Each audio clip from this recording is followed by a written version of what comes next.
Hey guys, welcome back to the channel. It's the J Gemini.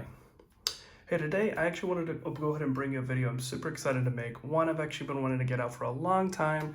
I actually ended up making a video when I first got it about a year ago. I just didn't like the quality, and then I actually just made a 24-minute video now and realized most of it was off center and it just didn't set right for me. I want the best, so I'm gonna make it again. So today we're gonna go ahead and be jumping into this guy right here. This is the Bertucci A-2T Titanium field watch. So before we go ahead and get into what I like, what I love, what I dislike, and if it applies what's rubbish about this watch, I'm going to go ahead and get some size out of the way. So this is about a 40 to 41 millimeter watch this way, and probably about 50 to 52 millimeters from lug to lug, although the lugs do curve down pretty aggressively, so it does fit really nice, really tight to the wrist, so that's a good thing. Also, it's pretty high. I would say that with the stock strap especially, but even if you put it, well, that's really the only option, and we'll talk about that, but it's going to go ahead and ride pretty high at probably about 14 millimeters in total, 13 to 14, right? So that's that out of the way. So jumping right in, what I like about this watch. So the first thing that I like about this watch is I like its overall design. It's pretty simple, straightforward, very tool-tastic, not necessarily pretty, but it is something that just, right up front, it's just designed what it's, supposed to do, which is be a just straightforward field watch.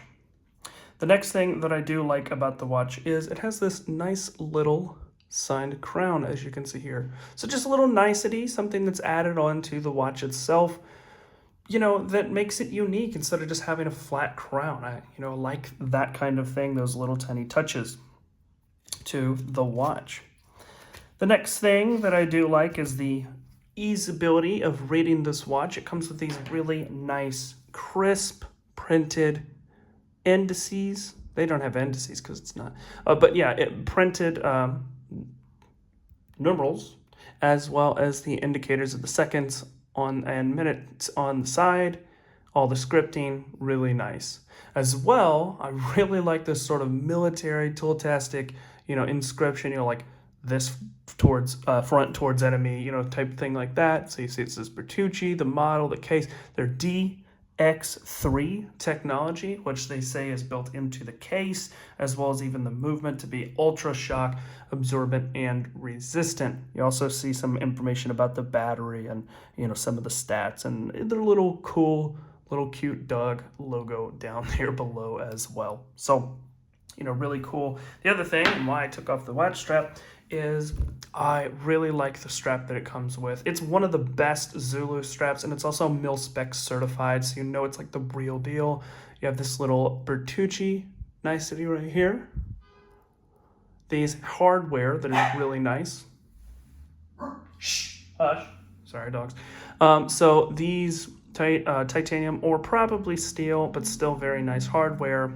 Extremely nice, thick, no fraying along the whole entire edge. I've had this watch for more than a year. None of the holes are even close to looking like they are fraying, and even here at the bottom you have a little bit, but really nothing. Nice hot press. Also, I'll talk about this really quick. Let me see. That is a part of this strap. So when you actually put this on the wrist, the way that it actually works is, let's see, here we go. So the way that it actually works is you feed it in like this and then feed it back. Now what's cool is because you actually have these little areas, it grips here to keep this from sliding out. So a nice indicator when you fold that over just like that. So just really cool things that they've ended up going ahead and thinking out about the whole of this watch itself. So that's what I really like. I like its overall design, as an actual, design. I like the fact that it has the crown. The strap is super nice, and I like all the just fit and finishing. Let's just say that for the most part of the actual printing and the printing on the dial, and just, very straightforward. What I love about this watch first is what I've actually already mentioned, is the fact that this is titanium. Not only does that mean that this is very tough, but it also means that it is very light. And one thing that I would actually say that this is a great G-Shock contender as far as watches go. Now the G-Shock is great, but it does have some advantages, but also those same things are disadvantages. One thing is the fact that, when you're using a G-Shock, you got to cycle through all these modes, while this being a more military-based, maybe law enforcement-based, I like to be able to say, okay, wait, 3 o'clock, right after 3, that's when my break ends. Okay, right after 3, right after 3, right. With a G-Shock, you can't really tell time unless you do math on the fly, which you don't want to be doing this complex thinking if you're, again, a paramedic or in the military or whatever the case would be. You have to cycle through the modes. You might go past it, beep, beep, beep, beep. You have to go all the way back. It's not really fun when you're having to hassle with that. So that is something that is nice. It's sort of straightforward. Well, sorry, I keep merging. I did that on the last video too. So you got the titanium that makes it extremely light. So it compares it with the G-Shock with that lightness and the polymer case that the G-Shock uses and resin. The other thing that I like a lot is the fact that this has a sapphire, or love a lot, is the fact that it has a sapphire crystal. Now, yes, a sapphire crystal is less impact resistant, but I think when you look at some of the other features that are built into this watch, it really does end up going ahead and balancing that, and I'll tell you why in a second. The other thing about this watch is, so as far as just what this is supposed to be, it is so straightforward as just the most extreme version of a modern day military field watch. There's a lot of watch companies out there that say, well, our design back in, 1970, in Vietnam, or the 60s, 70s in Vietnam, or, oh, we're using heritage and we've sort of zhuzhed it up. No, this is not that. And I love heritage. You say that, it's an instant selling point. I'm a sucker for that type of thing. This is like, what is the most modern way and most straightforward way to make the toughest damn military watch out there, field watch, right? So you have this really clear indicated, military time indicated on here, titanium to be extremely tough, 200 underwater resistance is killing it. I absolutely love that. So if you're swimming in a pool, if you're going in the ocean, if you're going ahead and caught in a rainstorm, or again in the toughest environments, mud, whatever, in the military, this is going to survive no problem. The other thing that is just so darn straightforward is this, instead of having spring bars, this has spring bars. It actually has these mounted into the case, milled into the case, so there is no way this is coming off your wrist, which is super important, and you don't want to lose a tool as much as time when you're in the most tough situations, in the sandbox, or, again, whatever your situation would be, even day to day, just having this is one less thing you have to think about. Unless this rips, which is just, gets cut, not going to happen, or even this ultra durable, which you can end up going ahead and getting. I also like the fact to even take it up another step. If you buy this, you can also buy it with a rubber piece that fits over the top of this watch and makes it even more like a G-Shock, stands up even farther from the crystal through the guard, and actually is mounted in through the NATO strap, or Zulu strap, sorry, in this situation. So it is just so much like I am going to be the toughest, again, not even having to worry. Also, the fact that I'm usually into automatic watches, this is a quartz, it really fits in that role. You just pick this up, it's like Old Faithful. It is working, it's ticking, you don't have to worry about, oh, I have to wind it up and I have to open it up and maybe sand or water could ingress it. No, this is just ticking. It has a lithium battery that goes 10 years. So it is just one less thing you have to worry about, especially at, again, this is actually issued to people in the armed forces. So it's just going to go ahead and work. It's one less thing you have to worry about when you're thinking about, oh, is my magazines cleaned? Is my firearm, well serviced? All of that sort of stuff.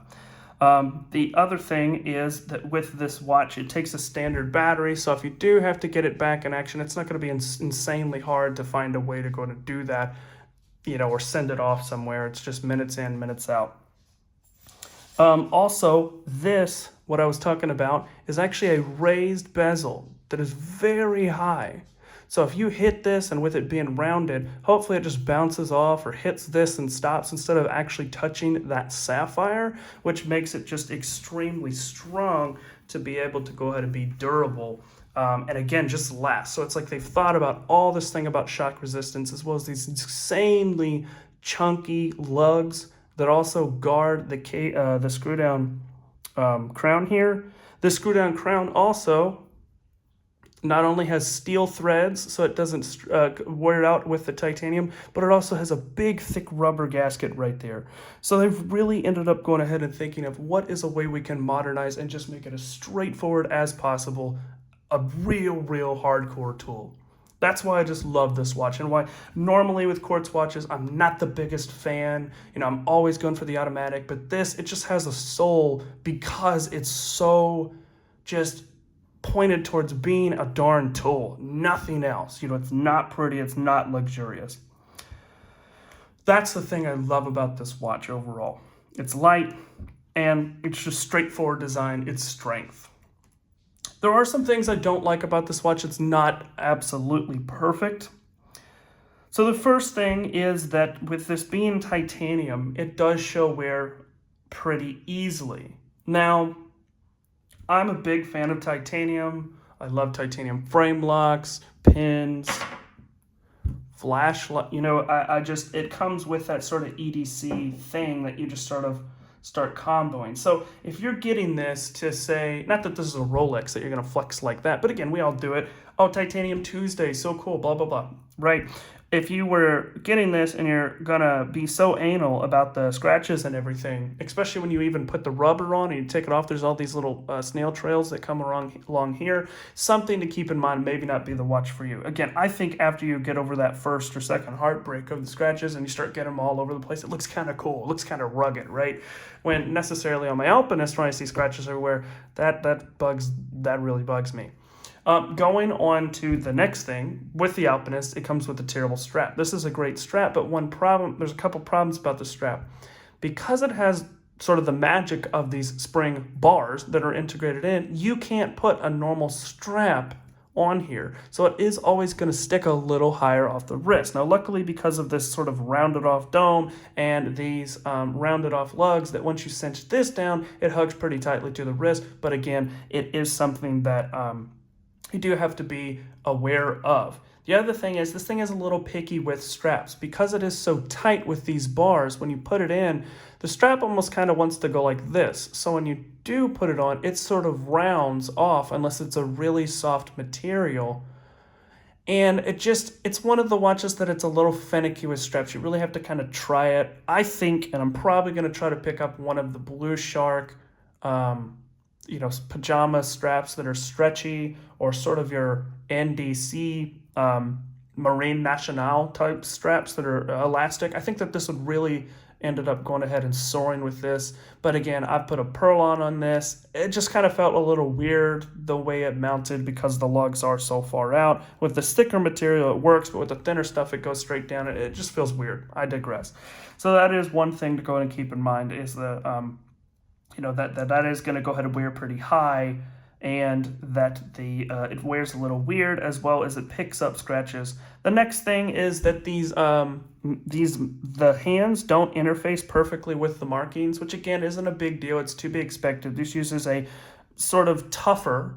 Oh, that was one other thing I loved. It uses an all metal kind of high-tuned movement on the inside that also has some slack to it. So if you hit something, it shock absorbs instead of shearing, the mechanism and gears in the inside of this watch. That was something else I love that sort of is in that tool-tastic design. But back to, like I was saying, what I dislike. So it doesn't necessarily match up, which isn't a big deal, but if you, in certain watches I would be. In this, it's more of a tool. I see it more of a tool as a beater, even though I don't necessarily try to beat on it, so I don't really mind so much. What is a little bit more of a gripe is the fact that when this is at the 12, this hour mark is actually a little past. So in the middle of the night, if I wake up and it's like in between 5 to 10 and I'm looking at it, but this hour hand is on the other side of that hour, I'm like, wait, what? Half in and out of sleep. I'm like, what freaking time is it? So that's just something to keep in mind.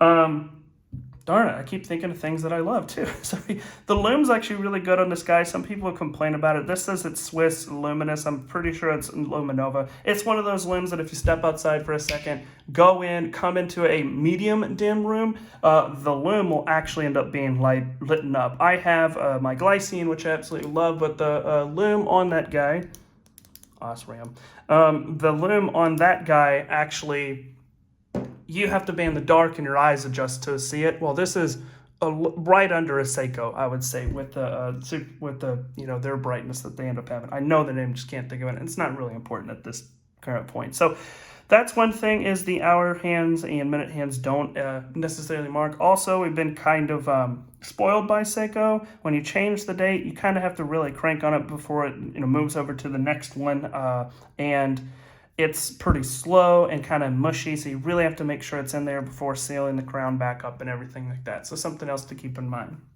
The final thing actually has to do with if you get the Tridura strap, which I'll just really, because it is kind of a part of that system and something you're going to probably see when ordering this, I'm kind of considering it a part of the watch, right? Even though it is aftermarket.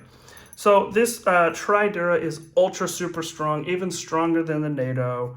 Has this great design here where you have a buckle that doesn't have spring bars, very much like the Zulu. It's actually built into it, so you don't have to worry about losing your adjustment pin here.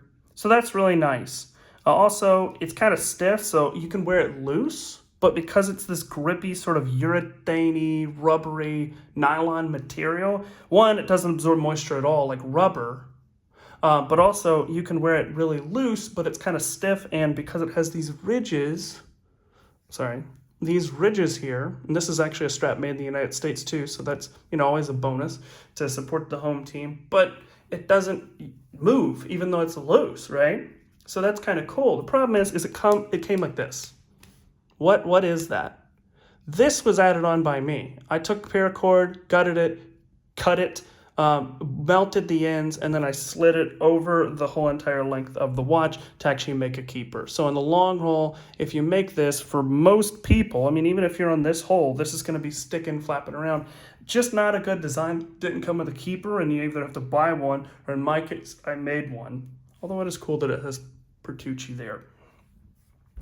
So that's really everything. There's nothing rubbish about this, watch, I would say, in any sort of form. Realistically, this watch is amazing because it is exactly what it's designed to do. It is designed to be such a brutal, hardcore, freaking heavy metal, whatever you want to call it, tough as nails, military, get SHIT done, field military watch, right? A lot of field watches are field watch style, and maybe they have certain benefits, 100-meter water resistant, or, little things. No, this is it. This is, the SHIT, in my opinion, if you end up going ahead and talking about military watches. And the cool thing is, titanium, that's cool if you're, kind of mixing it in again with your EDC photos. So if you want, I like tie, I want something that's like that. This is such a tool watch if you're at the gym. Again, if you just want to watch that, not that you would necessarily beat up on, but you just want to go ahead and not have to worry about if it dings into a doorknob, it's not going to dent, again, or you're in the military and you just need the most reliable tool. I freaking love this watch, and it is something that it will definitely always be a part of my collection because it is just so unique in that way that it is so straightforward, designed what it's supposed to do, and I love it for it. So that's basically it. If you did like this video, please go ahead and give a like, as well as cliche, subscribe. There's a lot more content going ahead and coming about watches, knives, the whole EDC gamut, right? Of course, I would love to see you guys comment if you have any sort of questions, anything like that. Also, with this watch, it is a little pricier. Not really, but, it's quartz, again, everything like that. But if you look around, you try hard enough, you can find this on some retailers, sometimes at a discount. So that's at least a good thing. Instead of buying it straight off the website for full MSRP. So just heads up if you are looking to go ahead and get this. Of course, I hope you liked this video. If you did, I thank you for taking time to go ahead and reach out and watching this video. And there are so many great content creators that you could be watching right now, and you picked to click on my video. So I really appreciate that. I hope everybody has a great rest of your day and enjoyed this video. You take care. Peace.